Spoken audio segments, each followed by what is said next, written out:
AP ప్రజలకు భారీ shock. ఇకపై ఇంటింటికి పథకాలు రావు. దేశానికి ఆదర్శంగా నిలిచిన ఏపీ వాలంటీర్ వ్యవస్థ ఎన్నికల కారణంగా తాత్కాలికంగా ప్రజాసేవకు దూరమైనట్టు కనిపిస్తుంది. చంద్రబాబు కుట్రలు, కుతంత్రాలు ప్రజలకు సేవ చేసుకునే వాలంటీర్ల నుంచి ప్రజలను దూరం చేసే ప్రయత్నంలో సక్సెస్ అయ్యారు. ప్రతిపక్షాల గగ్గోలుతో వాలంటీర్ వ్యవస్థ ఎన్నికలు ముగిసే వరకు నేరుగా ప్రజలకు ప్రత్యక్ష సేవలు అందించవు. అంటే ఇన్నాళ్ళు కొనసాగిన ఇంటింటికి పంపిణీ కార్యక్రమం నిలిపివేశారు.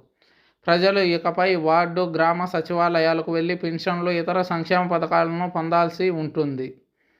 ఈ మేరకు ఎన్నికల సంఘం ఆదేశాల మేరకు గ్రామీణ పేదరిక నిర్మూలన సంస్థ సెర్ఫ్ కీలక ప్రకటన జారీ చేసింది. ఎన్నికల నియమావళి ముగిసే వరకు ఇంటింటికి పెన్షన్ల పంపిణీ కార్యక్రమం ఉండదని సెర్ఫ్ ప్రకటించింది. ఇకపై గ్రామ, వార్డు సచివాలయ సిబ్బందితో సచివాలయాల్లోనే పెన్షన్లు పంపిణీ చేయాలని ఆదేశాలు జారీ చేసింది. ఎన్నికల ప్రకటన కారణంగా వాలంటీర్ల ద్వారా పెన్షన్లు పంపిణీ చేయకూడదని నిర్ణయం తీసుకున్న నేపథ్యంలో ఆదేశాలు జారీ అయ్యాయి. లబ్ధిదారులంతా ఇకపై ఆధార్, ఇతర గుర్తింపు కార్డు తీసుకెళ్లి పెన్షన్లు పొందాలని సెర్ఫ్ సూచనలు చేసింది.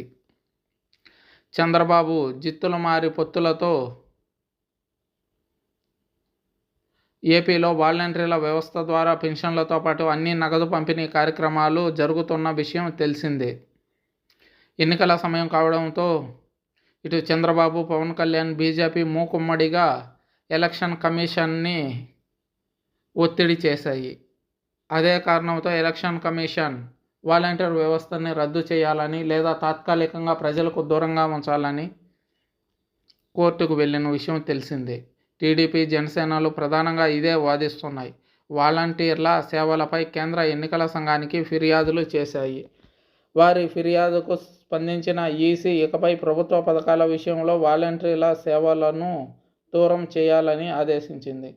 ఎన్నికలు ముగిసే వరకు వాలంటీర్ల వద్ద ఉన్న ఎలక్ట్రానిక్ పరికరాలు, ఫోన్లు, ల్యాప్టాప్లు, ట్యాబ్లెట్లు జిల్లా ఎన్నికల అధికారుల వద్ద డిపాజిట్ చేయాలని ఈసీ ఆదేశించింది. వాలంటీర్లు లేకపోవడంతో ఇకపై ప్రభుత్వ సేవలు ప్రభుత్వ సాధారణ ఉద్యోగుల ద్వారా అందించేందుకు ప్రత్యామ్నాయ ఏర్పాట్లు చేస్తున్నారు.